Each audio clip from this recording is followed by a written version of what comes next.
matter if points are gained or points are lost, there will be much to discuss. For analysis regarding tonight's Winnipeg Jets game, here are Dave Minuk, Ezra Ginsburg, and your host, Drew Mandel. The Illegal Curve post-game show starts now. Good evening, Winnipeg. Good evening, Manitoba. For all those joining us live this evening on our YouTube channel and all of our social media platforms, we say good evening, universe, and welcome to the Illegal Curve post-game show. With Dave Minuk, with Ezra Ginsburg, I am your host, Drew Mandel. Pleased to be with you on this Tuesday evening to talk about the Winnipeg Jets' 5-2 victory over the Edmonton Oilers. 4-0, the Jets had a lead after 40 minutes. Things got a little nervous there in the third period, but the Jets end up pulling off the 5-2 victory. They end their 7-game road trip with a very impressive record of 5-1-1. And with homestand, yes, with a record of 5-1-1. And with losses earlier tonight by the St. Louis Blues to the Arizona Coyotes, and the Minnesota Wild to the San Jose Sharks, the Winnipeg Jets are in sole possession of first place in the Central Division. Gentlemen, good to see you on this Tuesday night. We had a whopping 48 hours of freedom from one another, but I have missed you in the time since we last got together on Saturday night. Drew, we have kids. There's no more freedom for us anymore. You know that. Freedom from one another is what I meant. Okay. Not freedom from family. Freedom from one another. Right. Freedom from my Illegal Curve family. How about that? Yeah. No, I'll give you that one. Yeah, Thank a you. really impressive game from the Jets boys, and yeah, Leon Draisaitl scores a couple goals on the power play, and the Oilers make it interesting there, but when Mark Scheifele, tipped that puck in from the point shot from Logan Stanley, I mean, the game was pretty much over, right? Like, you're watching that game and you're thinking the Jets are comfortably in the lead, but when you go up 4, it's always that kind of, cliche killer, right? So, I mean, that goal obviously loomed large, right? Because the Oilers, as we talked about, they made their push in the third period, and you expected it, because through 2 periods of that game, like, McDavid and Draisaitl didn't really have a big impact on the game. I think they had a combined 1 shot, unless I'm mistaken. But, I'm trying to still figure out, if that was a sell job from Draisaitl behind the net, guys, on the hit from Logan Stanley. Like, it was a pretty good hit, but there was also that component of, Draisaitl making it maybe look a little bit worse than it was. But hey, they converted on their power plays. Kudos to him for doing so. I mean, we'll talk more about that in the post game show goes on there. But Leon Draisaitl and Logan Stanley, Draisaitl knows what it takes to draw a penalty, and Logan Stanley needs to be a little bit smarter and a little bit more selective in his actions there. Whatever people think, don't put yourself in the position to allow the official to make that call. But we'll talk about that more as we go through the 60 minutes that the Jets and the Oilers played. Dave, you were high above the ice surface watching tonight's contest. What were your thoughts on the Jets' performance? Certainly through the first 40 minutes of the first 40 minutes of the game tonight. Yeah, I thought the Jets came out flying. I mean, you expected an Edmonton team that, even though they have hit a bit of a scud of late, they've been the top team in the Western Conference, and their power play has been unbelievable. Their PK has been unbelievable. The Oilers seem to be firing, and so you didn't know what to expect. And Adam Lowry getting that goal, I don't think Adam Lowry expected to score that goal, because it seemed to catch everyone, including Koskinen, off guard a little bit. But It doesn't really matter how it went in. It's just that it did go in. And you know what? Credit to the Jets. I thought that, we were looking at the numbers via natural static 5-on-5, because there were no power plays in that first period. No, I left in the second intermission, Alex, because of course I need to be home to make sure Ezzy had a way in the house, because heaven forbid he wait. So I had to leave in the second intermission, which made it a little easier to get home. I didn't have to fight traffic. So that was a little bit easier in that regard. But no, I mean, you looked at the chances on natural stat trick, and it was 7-1 high danger chances for the Winnipeg Jets. With Connor McDavid and Leon Draisaitl in the lineup, that was not a number I was expecting to see. But, the Oilers had some chances. Connor Hellebuyck was big and boring, as we like to call him sometimes. And because of that, you had a 1-0 lead going to the second period. Like most people that were in the press box and most people in the building, you were expecting a big back from the Edmonton Oilers. Instead, that Jets second period was, again, another very good second period by the Winnipeg Jets where they pushed it. And I thought the one thing that I really thought about in that first period, just sticking with the first, Drew, is that I really liked the fact that the possession was good by the Winnipeg Jets. And when the Jets, a little early for that, Joe, when the Jets didn't have possession, I thought they had excellent support. And I thought that was one of the keys for me for that first and second period by the Winnipeg Jets was when they didn't possess it, there was no issue that they were going to support and ensure that there was sufficient coverage. So to me, that was really smart hockey. That was the way you win a hockey game as a collective team. And it's kind of like what Paul Maurice has talked about throughout the course of his tenure here in Winnipeg is that you don't need to take chances to generate chances because they'll eventually come through counters. And I thought that's what we saw from the Winnipeg Jets today when they took advantage of Edmonton being a little bit, not necessarily loose, but aggressive, and they were able to counter. So, a very impressive first period, and it kept that into the second. Yeah, let's get started with the opening goal, as you mentioned, Dave, and that came very early in tonight's contest, 2:09 into the first period. This is one of the worst goals you're going to see a professional goaltender give up. Adam Lowry gets his second of the year. It's just an innocent shot. This isn't an attempted. Really, there's no expectation to score on this one. This is just Oilers goaltending really rearing its ugly head, as it so often does. I guess the only surprise would be is that it wasn't playoffs. This kind of goal going in for the Oilers. Terrible goal given up by Mikko Koskinen. Adam Lowry gets it. The Jets are up 1-0. It's a simple wrist shot that every goalie has to make that save. There's just no excuse for letting that one go in, and the Oilers are immediately having to play catch up for tonight's contest. Yeah, and it's the distance, Drew, right? Like it's not like this was a shot from in close. This was a mid-range shot, if you want to call it that. It wasn't a shot from the blue line, but it was a shot from, what would we say, boys? Probably 20 feet out, 30. It was 30 feet above out. The circle. I mean, it was right. Above so the it was from far out, and yeah, he's got to stop that. It looked like originally it might have gone through the 5-hole, but it was looked like it kind of went through the arm there. And Lowry, I thought had a really strong game. I realized that in the third period he lost a few faceoffs and maybe lost a few guys there on. I'm not sure if he was out there for both of the Draisaitl goals, but I thought through the first two periods certainly he was only very the first strong. one. But yeah, so there you go. And I thought Koskinen, look at that first goal was bad. But like they could have easily gone up by a couple more goals in that second period, right? So I look at when it's 4-0.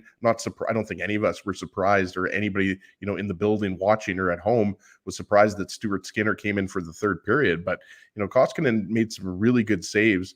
A few on Kyle Connor alone in the second period. So yeah, that goal was weak, and it obviously gave the Jets the early momentum. But, I thought Koskinen was actually pretty good. And when you let in 4 goals through 2 periods, it's kind of tough to say, a goalie is good. But that's just how well the Jets were playing, right? And I think, guys, the way the Jets have, Dave mentioned the second period. The second period against the Kings was maybe the worst period of the entire season for the Jets. But you go back to that Blues game where they easily could have got the 2 points, and the second period was maybe their best period. So, yeah, I agree with what Kevin Sawyer was saying on the broadcast. Those first 2 periods were arguably the Jets' best 2 periods. And then the third period, even though you gave up a couple of power play goals, I thought the Jets settled in, as the period progressed. They didn't let it phase them. It's not like they were on their heels for that whole third period. So for the most part, I mean, this was a clean win for the Jets. The Jets outplayed the Oilers.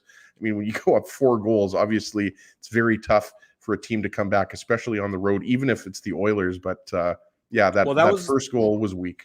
That was what was most impressive to me about the Jets' performance tonight, Dave.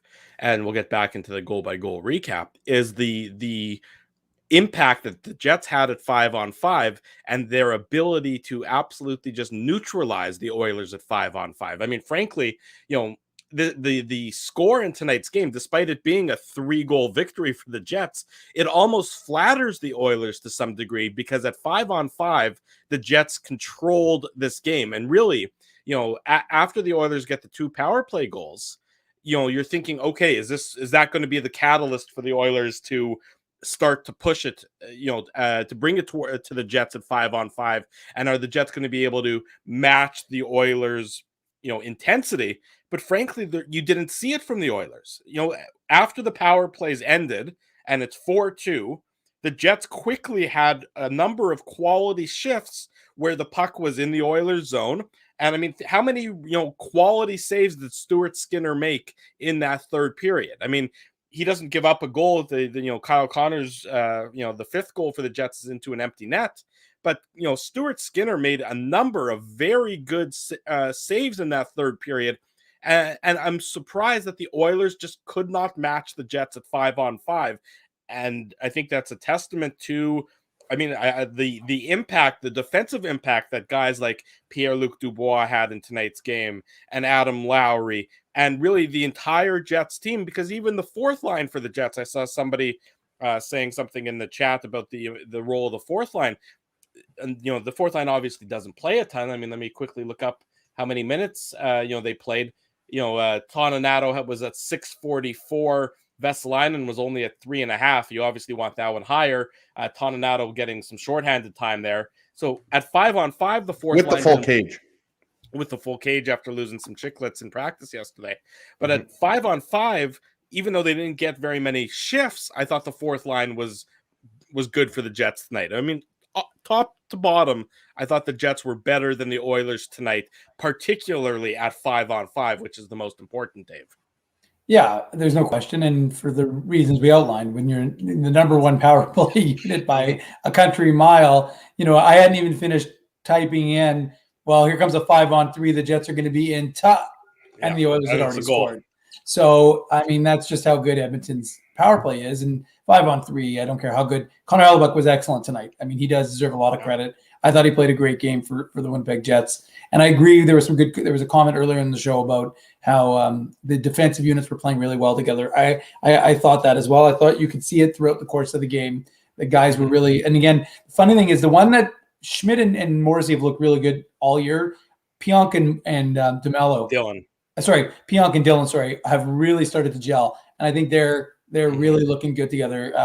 Brendan Dunn, we'll have to ask him if he played a lot of road hockey in his day, because that was quite a sliding stop he made in terms of saving a goal. But you know what? It's one of those things that it was just a collective team effort, I thought, from the Jets, knowing how good Edmonton is and how dangerous their firepower is. I think you used the word neutralized, Drew, earlier in the show, and I think that's something they were able to do for the most part to Connor McDavid, to Leon Draisaitl, without losing focus on Zach Hyman. I mean, someone said it in the chat earlier, and I agree. I didn't notice Zach Hyman in the game. There was one play where he and Schmidt spoke after after a whistle, where I thought there was like maybe something, because Hyman came in, got real close to Connor Hellebuyck's helmet, and so Schmidt, I'm sure, was saying something to him. It wasn't overly aggressive, but I think it was just a comment. But that was about the only time I really noticed Hyman in the game, at least in the first couple of periods. And then, for the most part, there wasn't a lot of dangerous looks from that Edmonton team. So, full marks to the Jets. And the fourth line, I know some people are saying that they're still out on the fourth line, but look, they didn't play a lot. I'm still questioning Riley Nash's desirability on the power play, because I understand that he's a right shot, but you have to be able to make effective passes when you're in that position. And he made two terrible passes on the power play, and it could have been a difference maker, right? If you don't score, which they didn't, and Edmonton comes back. They didn't, of course, so it's fine, but that's one of those areas that if you're the Jets, I mean, if he's there to make an effective pass and he's not making the effective pass, keep him on the PK, but I don't know that you necessarily love that on the power play, because it just wasn't effective. Nikolai Ehlers, I mean, that shot was ridiculous. Well, so let's talk about the shot. So that's the Jets get the second goal, and it comes in the second period after there were no further blood was drawn in the first period. It comes at the 6:59 mark of the second period. Nikolai Ehlers, his fourth of the year, assist to Andrew Kopp and Josh Morrissey. It's a great shot. It's a world-class shot. But if I'm the goaltender, as good as that shot is, I want my goaltender being able to make that save, because there's no real traffic in front of him. There's a defenseman, I believe it was Cody Ceci, was sort of between Ehlers and Koskinen, but I don't think there was a screen situation really there. It was a great shot, but I still want my goalie to be able to make that save, Ezzy. Yeah, I mean, it's... Was that your phone?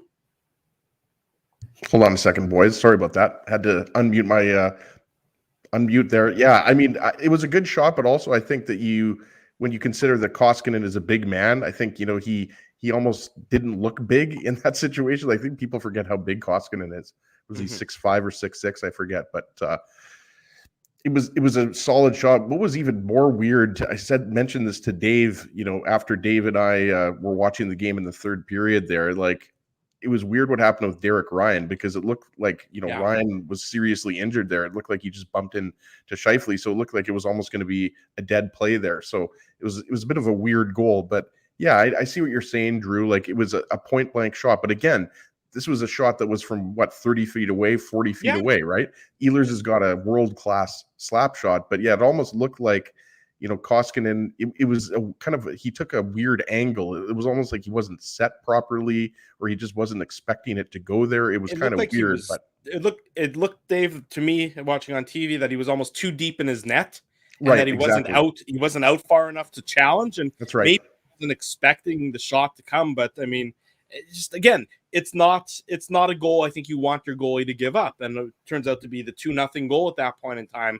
And it's great for Ehlers, because he's obviously been a little bit snake bit as of late. But you're right, Ezzy. There was sort of the two factors there. There was the part where Derek Ryan is sort of lying on the ice just outside the Oilers' blue line, and it's like the game slowed down for a second, but then the refs didn't blow the play dead, and then Ehlers comes a couple steps over the blue line and fires it, and he beats Koskinen.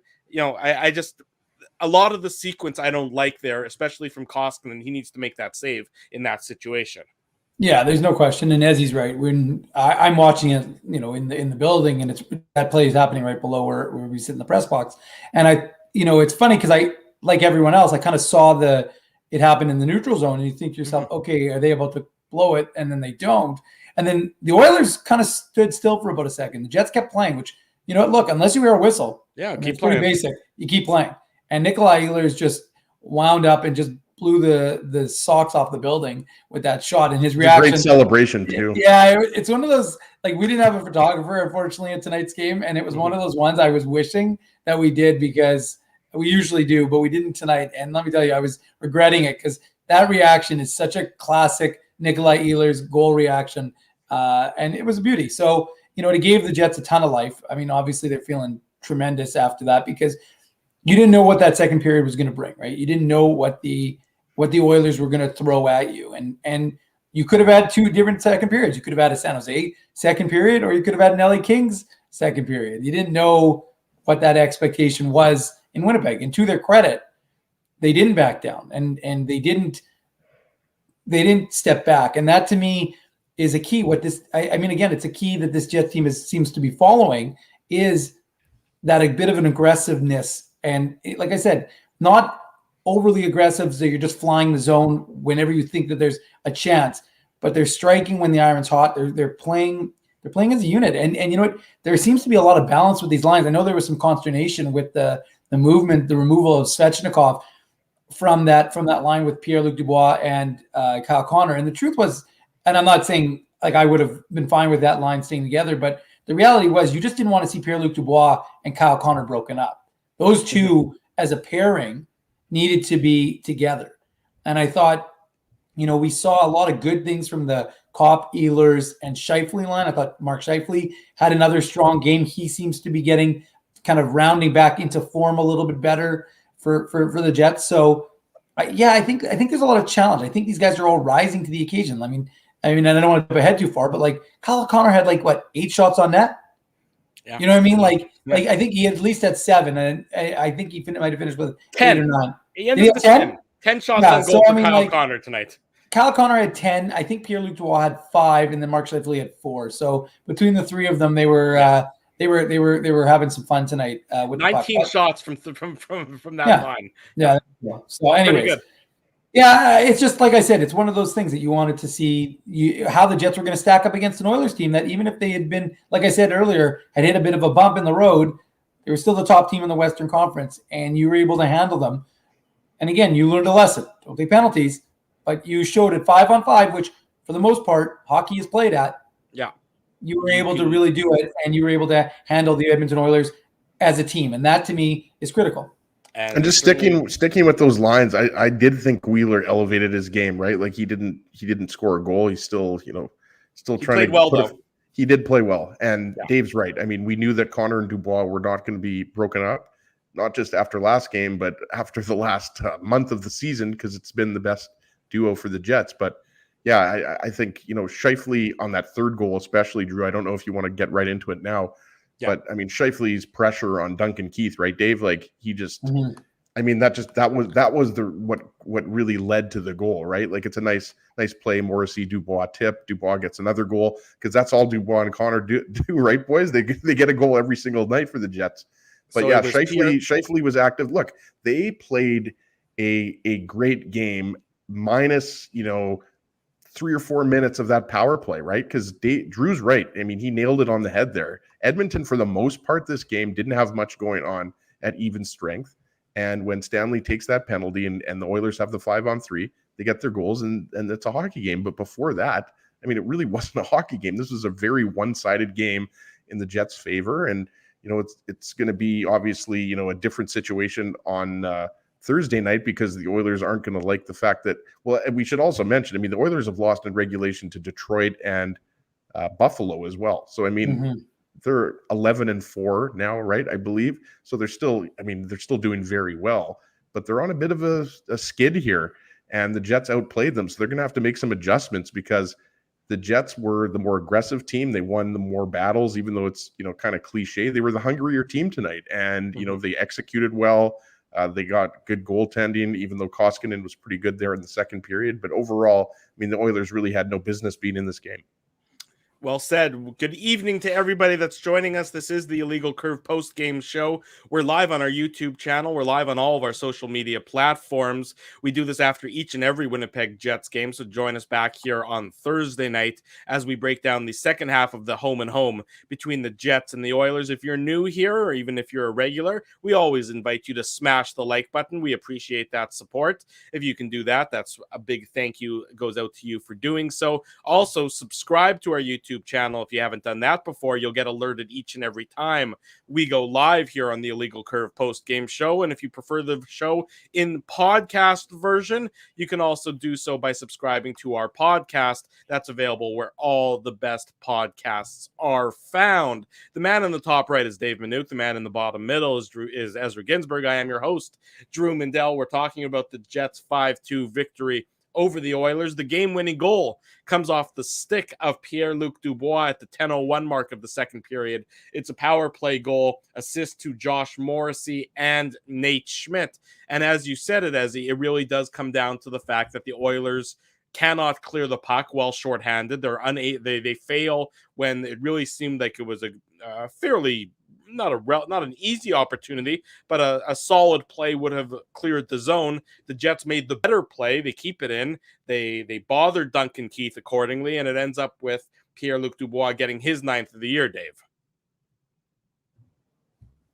Yeah, absolutely. And, it just shows you again how Dubois can hurt you in different ways, right? Like Dubois has the ability to score off of the rush, but we've seen, I think, more this year. We've seen him, those hands in front of the net, like just tipping pucks, right? Like I don't know how many of his goals have been, in that fashion, but yeah, it was just a nice tip. And Scheifele did a lot of the work and doesn't get an assist on the play, but he obviously pressured Duncan Keith there, and they take advantage on the power play. And I thought that, Dave mentioned earlier, not only do the Oilers have the best power play, they've got the second best PK in the NHL. And I think the best road penalty kill in the league as well. And you saw a much more aggressive PK. I always like to compare other teams' PK to the Jets, because obviously, the Jets' PK hasn't been great this year, but the Oilers are very aggressive. Kyler Yamamoto, I really have always liked him, and I realized that, he got into a little trouble there with the high sticking situation, right? It looked like maybe he got the high stick originally, and then it went to Draisaitl, of course. Yeah. But I thought he looked really good on the penalty kill. But yeah, this was just a situation where the Oilers couldn't get the puck out. Scheifele had a nice forecheck on Keith, and then Morrissey just finds Dubois in front of the net, and Dubois remains hot. Yeah, he certainly does remain hot, Dave. I mean, when you're playing with confidence, it's amazing the good things that'll come to you and the way the puck sort of just finds you in good situations. And Pierre-Luc Dubois was effective and noticeable at both ends of the ice today. And that's, I mean, we've seen, I mean, we're beating a dead horse a little bit, but this is certainly the reason why the Jets traded for Pierre-Luc Dubois, and he gets his 9th of the year after, what did he have, only 8 all of last season as a member of the Jets, so he's already beat that total in the 15th game of the season for this team, so the Jets are getting their money's worth and then some from Pierre-Luc Dubois, Mr. Manouk. Yeah, there's no question about it. I was actually walking out of the building with his dad tonight. I tried to keep our talk to the Moose, not, of course, about his son, but you can see that he's obviously pleased with the way his kid is playing. And look, did he have to get home in time to let Ezzy in for the post-game show also? No, he had to get home for the Manouk Moose Minute. That's why. Oh, that he had to get home in time. Okay, of course. Good to know. Come on, Drew. Can we agree that the Manouk Moose Minute is the greatest thing that we've ever created? Well, we've created a lot of weird things. Ezzy, GST maybe? I don't know. That's true. I don't know. I think the Manouk Moose Minute has that topped. Oh, wow. Wow. Actually, a little GST. High praise from Caesar there. The GST was pretty good, though. A little GST related news. Mark Scheifele played in game number 584 tonight, which ties him with Jim Slater on the all-time franchise record for games played. Well, there you go. Thank you for that. That would be the S in GST, Drew. Yes, that would be the S in GST. He will not catch Chris Thorburn, though, who's at 720, I think. Or 709. Not this year, at least. Not this year.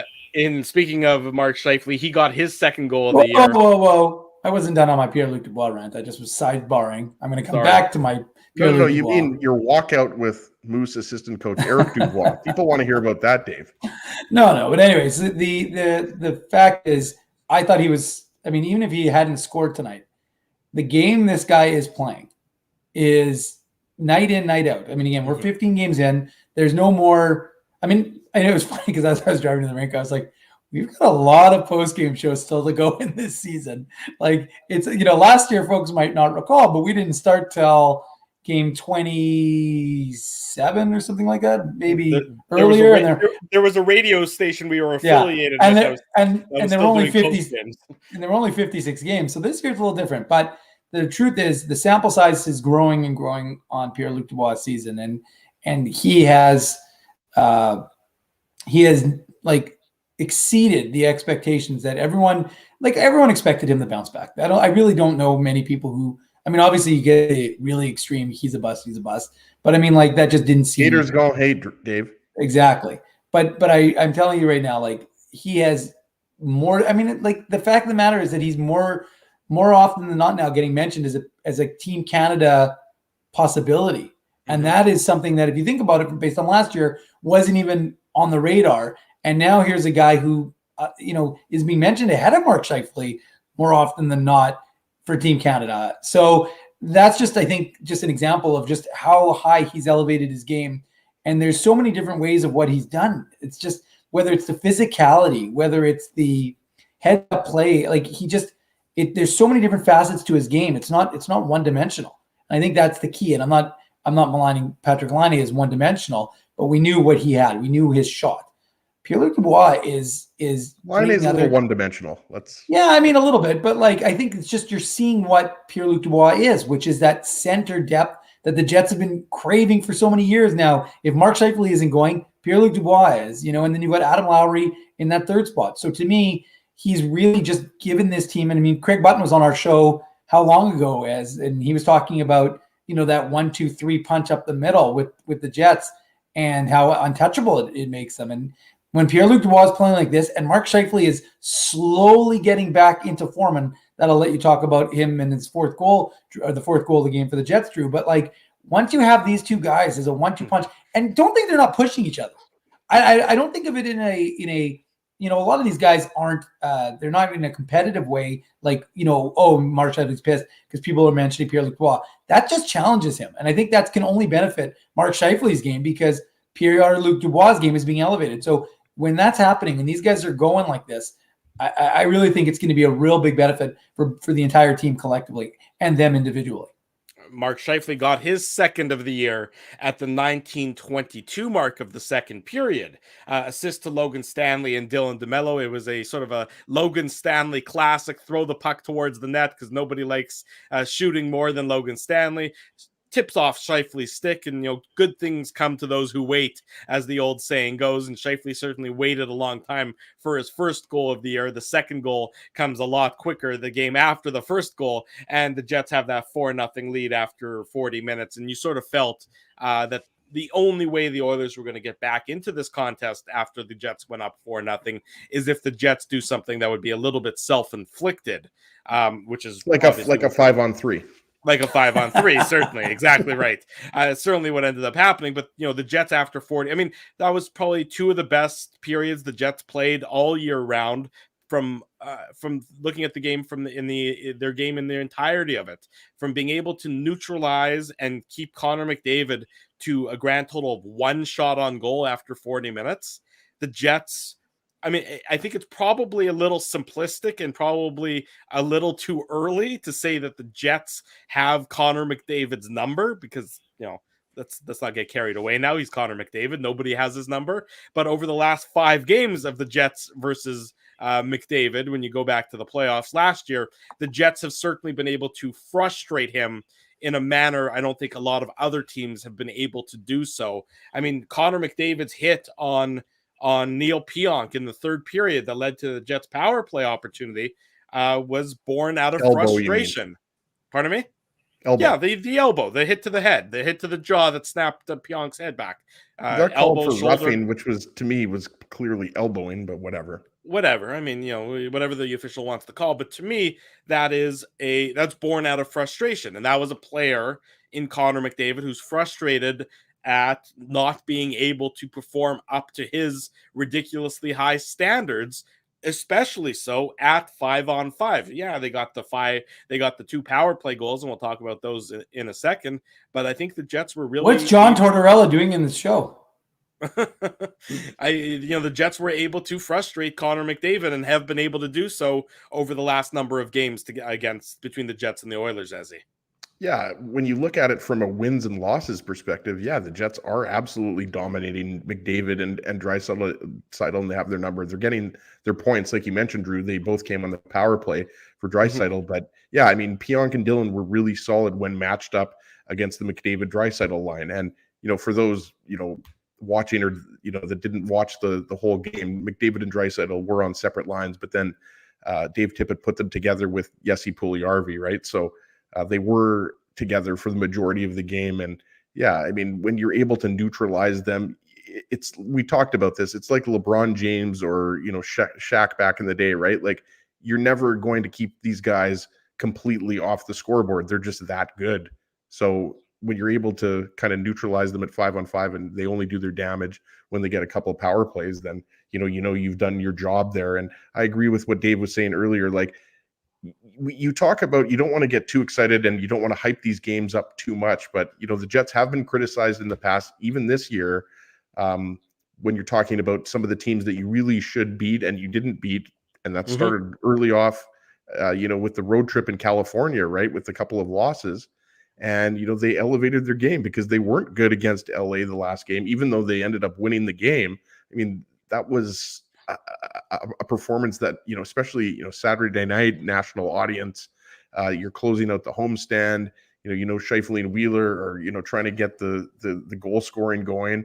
And obviously Scheifele, has got the goal scoring going, but it just wasn't a very good game overall for the Jets against the Kings. So I thought this was a really good response. And look at, I mean, you've got a couple of back-to-backs coming up this month, and you've got some harder teams that you're going to play against, some in division, some out of division. So, I mean, I think this was an important game for the Jets to close out, the homestand, considering that, they didn't get any points against the Islanders and they lost the point against the Blues when they probably should have got the clean 2 points. So overall, when you look at this homestand, it was pretty impressive.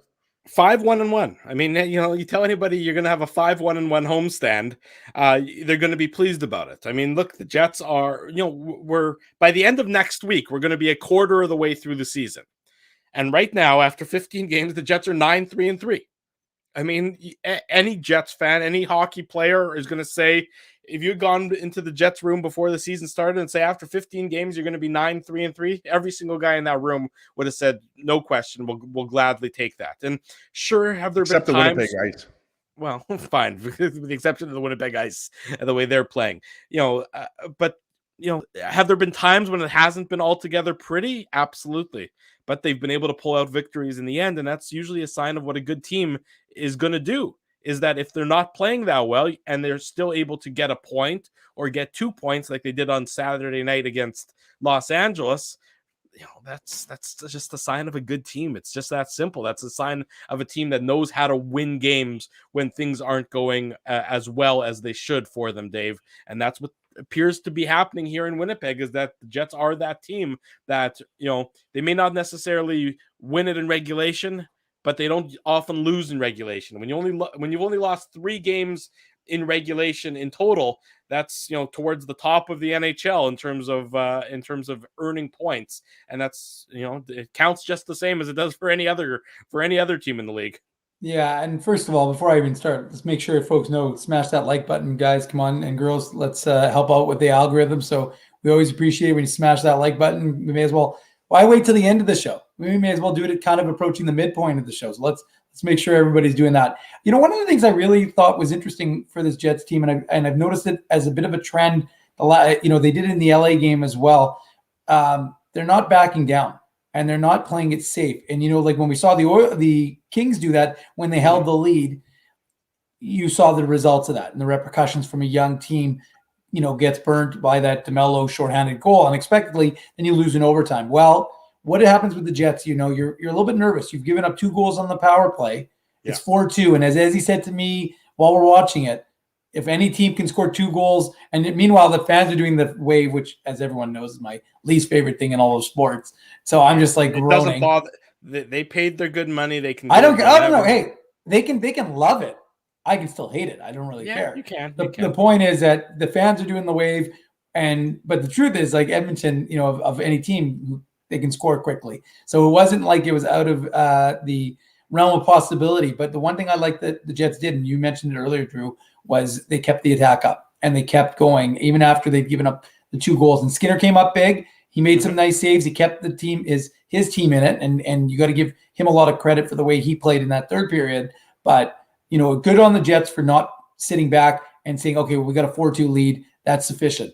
They kept pressing, and they were again, not in a stupid way, in a very efficient, calculated manner. And I thought that was what you needed to do. So responsible is another word. I would, for sure. So that's one of the things that I thought was important, because you didn't want to do what the Kings did. I mean, you got to play smart. You're not sending guys, 5 in aggressively, but I think they did that within the realm while still trying to drive offense and create. And I think as a result, they didn't allow Edmonton to really build momentum, which they could have, but they didn't allow it.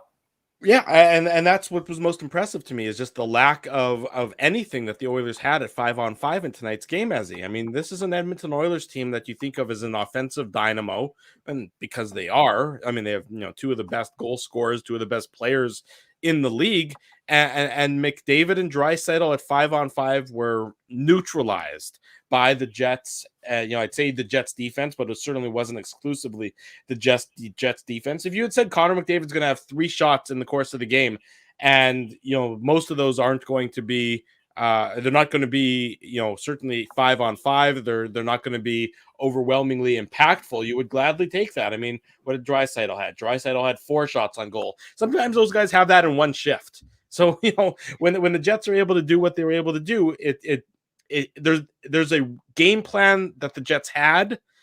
They were able to follow that game plan to a T, and they can build on that and say, this is, we talk about bottling a game and saying this is how we want it to look. Well, that's how the Jets would want to bottle their game and have it look when the rematch comes on Thursday night, Mr. Ginsburg. Yeah, and we know that the Jets are a fast team, and we know that the Oilers are a fast team. But I think it's, when the Jets are moving the puck quickly out of their own zone, they're not letting the other team really get anything going in their zone. Everybody is really on the same page, forwards and defense, and that was really on display tonight. Like the Oilers got some chances, but they were few and far between. And Hellebuck, needed to be pretty sharp at certain points of this game. But for the most part, I mean, when you have the puck that much and you're able to roll three lines, because we talked about the fourth line didn't play much. We should mention on Scheifele's fourth goal, Toninato, Nash, and Vesalainen had a really good shift in the Oilers zone right before that, right? Mm-hmm. So I think it was the fourth goal, right? Am I getting the no, you're exactly right. Here? Fourth goal. Yeah. So even though the fourth line played 3, 4, 5 minutes, whatever it was, I mean, they were effective, and I don't think any of us expect Vesalainen to necessarily be on the fourth line the whole year. I mean, it's going to be tough for him to move, all the way up the lineup, especially with the way some players are playing. But I think, Nash, second power play unit aside, I think, you expect him to play a little bit more and have a little bit more of an impact. But I think for the most part, like look at the ice time. Like, again, we're not talking about the fourth line here, but just look at the defense. Like oftentimes when you're playing a team like the Oilers, you have to ride your top pair more, right? But for the most part, you're in between 18 and 23 minutes for your top six defensemen. And I think that's what you want to see. Morrissey led all Jets defensemen at 23-48. Nate Schmidt 22-42. To your point there, Ezzy, Dylan DeMello 15-22. Neil Pionk 20-49. Brendan Dillon 17-40. Let me find Logan Stanley. 14-30 for Logan Stanley.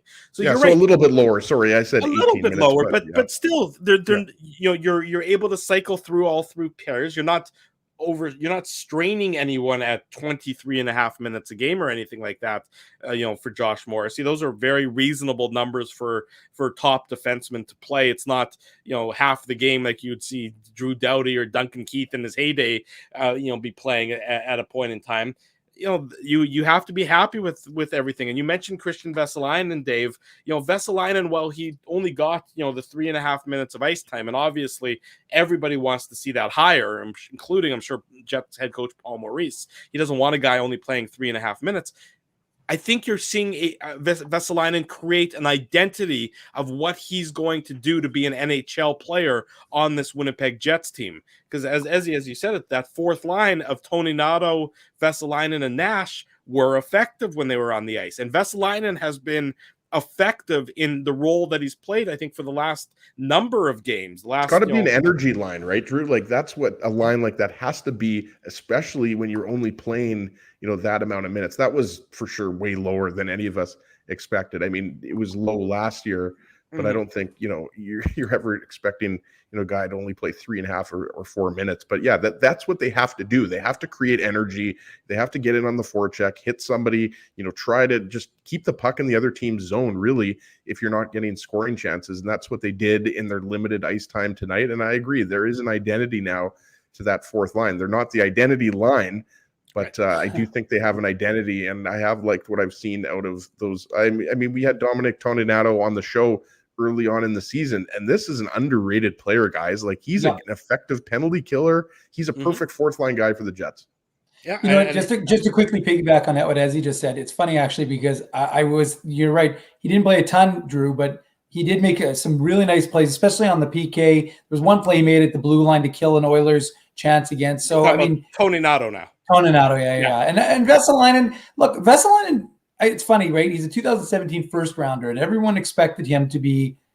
He has a great slap shot, he has a decent wrist shot, but he's never been a huge goal scorer. Whether it was in Liga or in, I think his best year was 19 goals in like 60 games or something like that. So that's nothing to be sneezed at. That's, it's a decent total, but he was never been a huge producer. So Christian Vesalainen has, like most guys, and like I said, like Nate Schmidt told me when he came into the NHL, he's a left shot guy, but he's like, oh yeah, I can play on the right side, because he knew he wasn't going to get that space in Washington to play on the left side. So he went to the right side. And guys will do what they need to do to stay in the NHL. So Christian Vesalainen is changing his game. Yeah, you're right.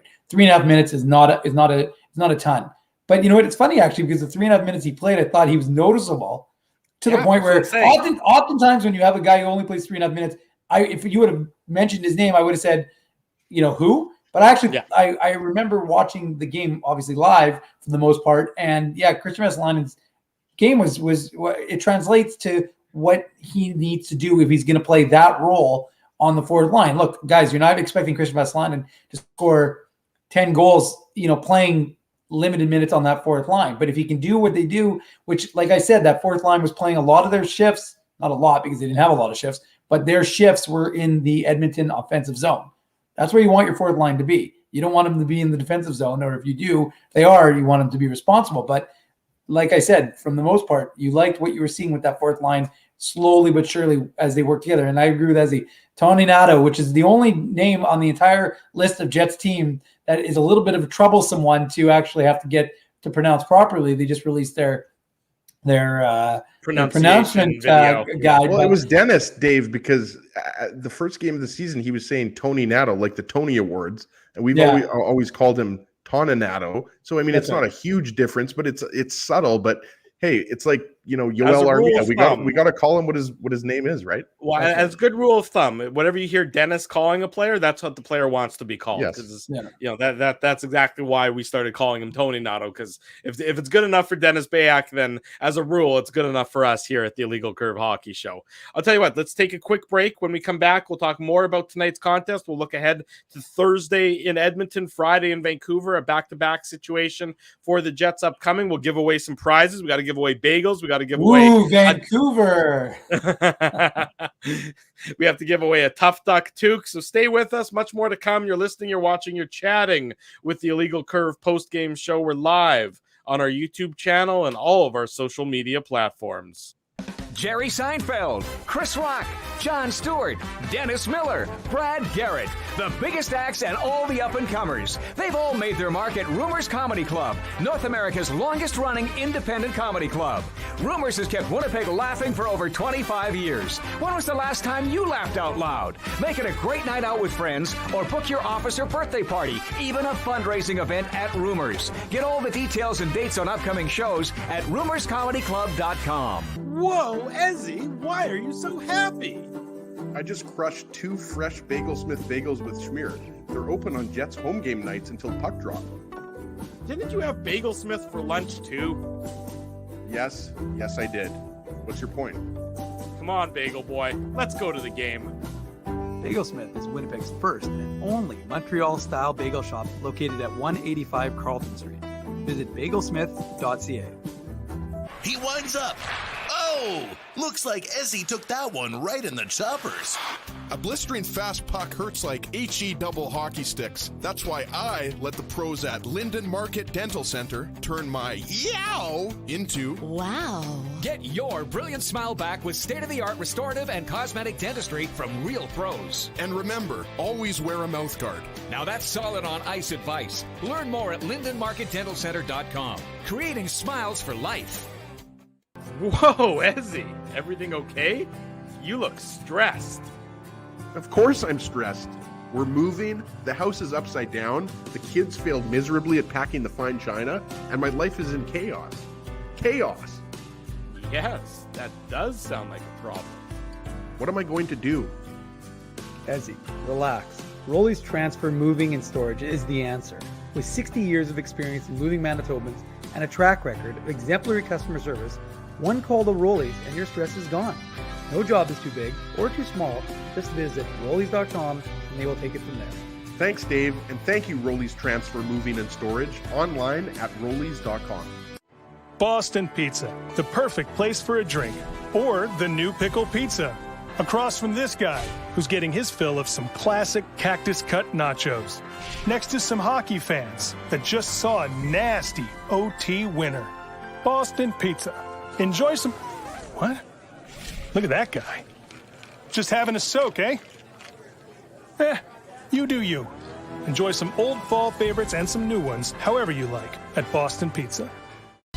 For 3 generations and over 80 years, Tough Duck has been making apparel that works and plays as hard as the people who wear it. From jackets to work boots and everything in between, Tough Ducks clothing can handle the harshest environments, even the Illegal Curve Hockey Show. Work to live, live to play. Visit toughduck.com.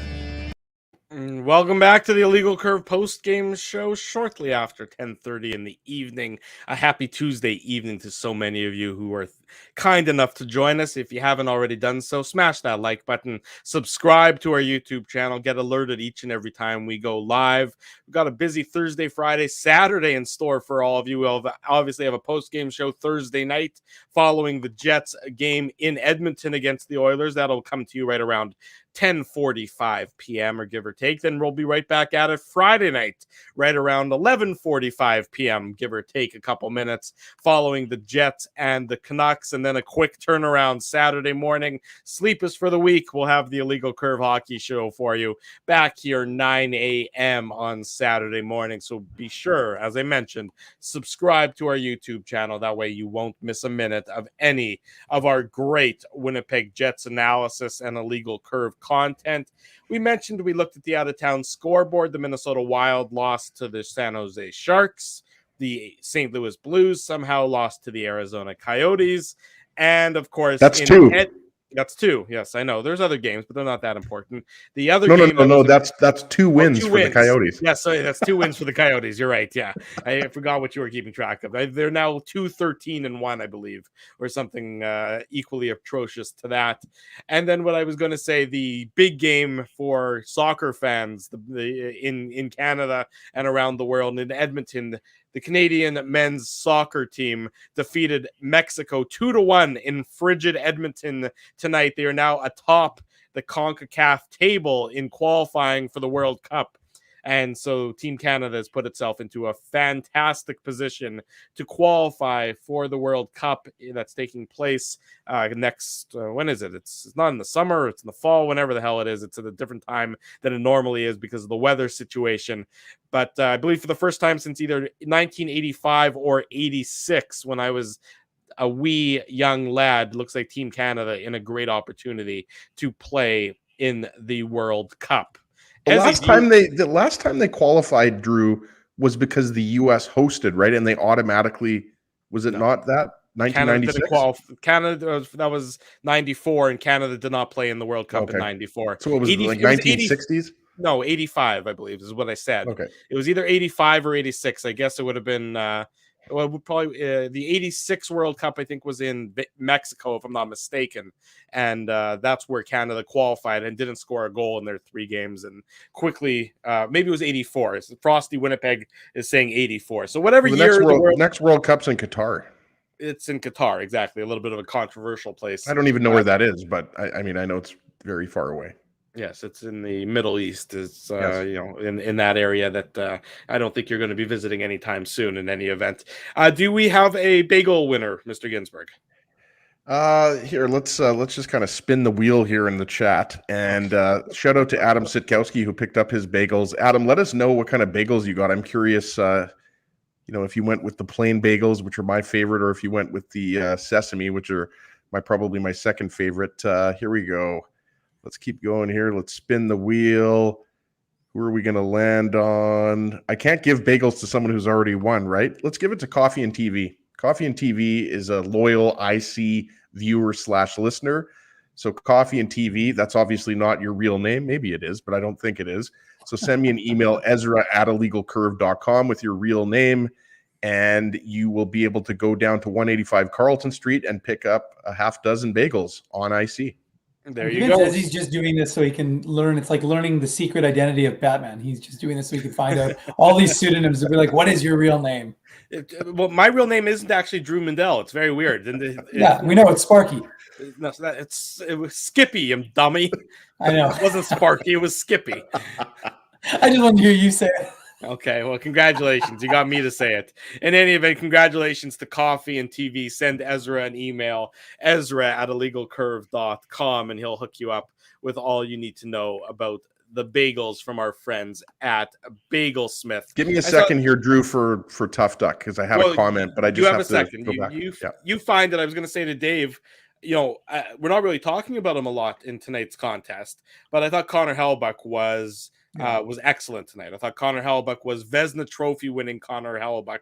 Didn't have an absolute ton of high danger chances, but there were a number of saves, especially in that sequence in the second period where I believe it was the first Oilers power play. He made a great save, and then Koskinen at the other end made a great save when they sort of had the back and forth. I mean, on Kopp went shorthanded. When Kopp went in shorthanded. Yeah. There was a glove save, the windmill that held. I think Winnipeg Joe didn't like that I referenced it as a windmill, but I thought it was a windmill save. Okay, well, I mean, I understood what you were saying there. I thought Connor Hellebuyck this was probably, he looked the best, I thought, in tonight's game that he has so far this year.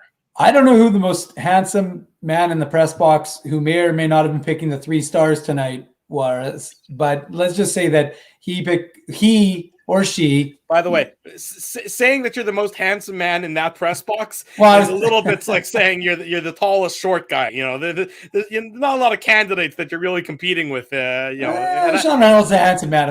Although I'm not necessarily going to put myself up against Sean, but anyways. So the point is, whoever that person was who picked the 3 stars tonight, I would suggest that Connor Hellebuyck was deserving. Les trois étoiles was definitely deserving of being in the first star of the night because.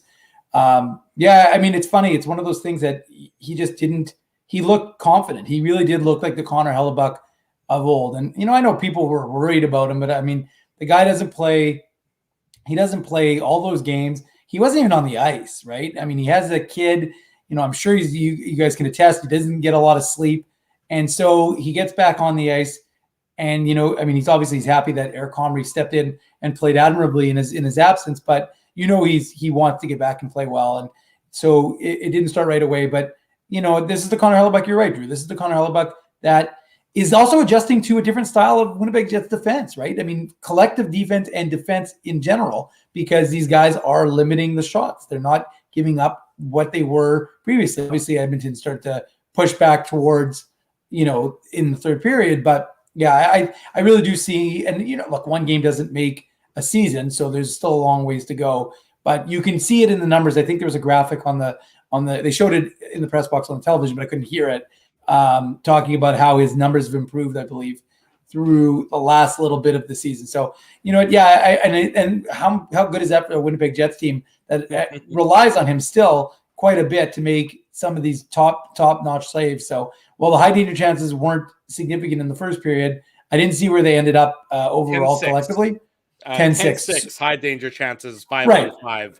Right, but it was 7. But it was 10 for the Jets, 6 for the 6 for the Oilers. Yeah, and it was 7-1 after the first period, right? So I mean, you knew that Edmonton was going to push back, but Connor Hellebuyck, like I said, came back and good for him on having another good effort.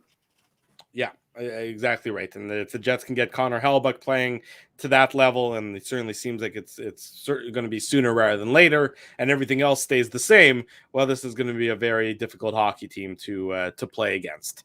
Mr. Ginsburg, do you have your hardest hitting comment for courtesy of our friends at Tough Duck?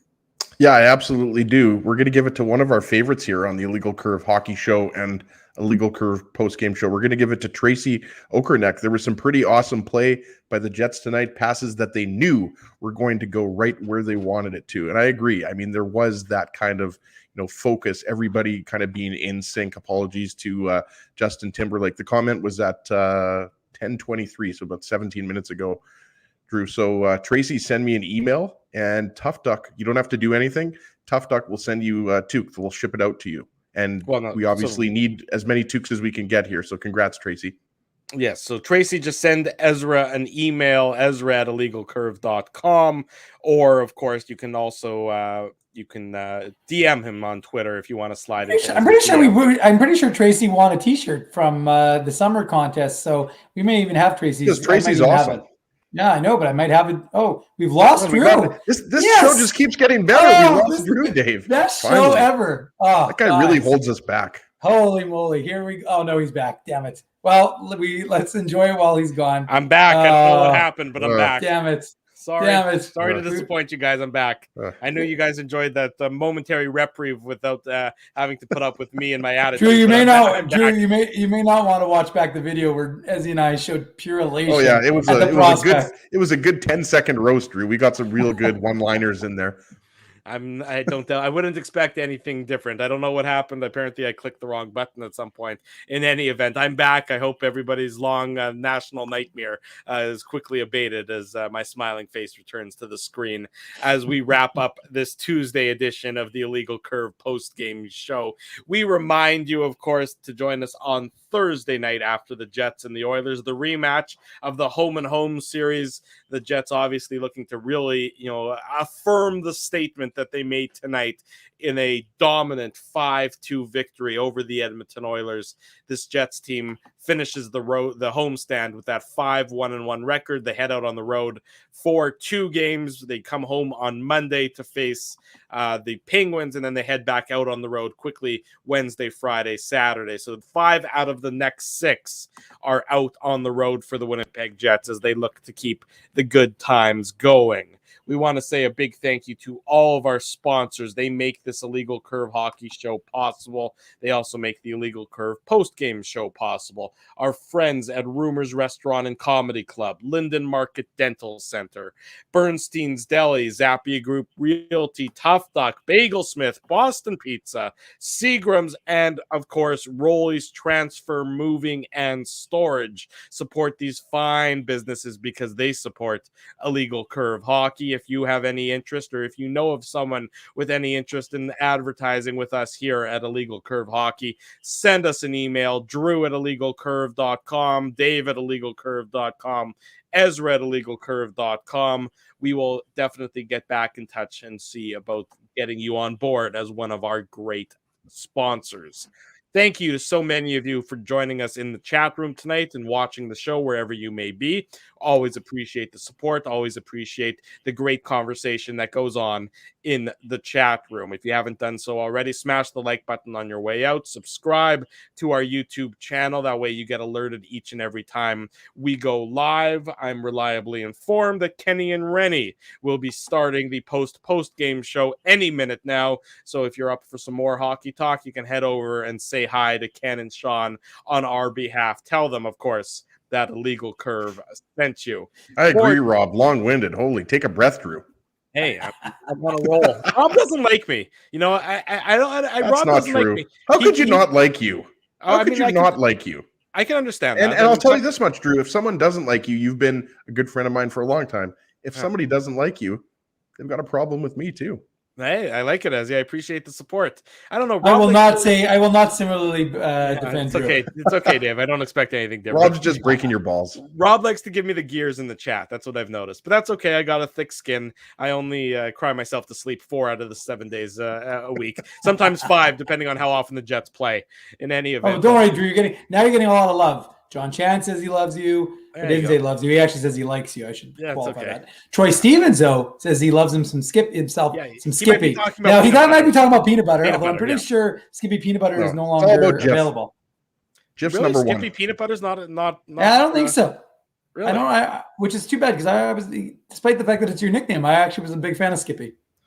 I'm going to have to look at the grocery store next time I go there. In any event, once we're talking about peanut butter, it's time for us to wrap it up. Dave Manook is in the top right.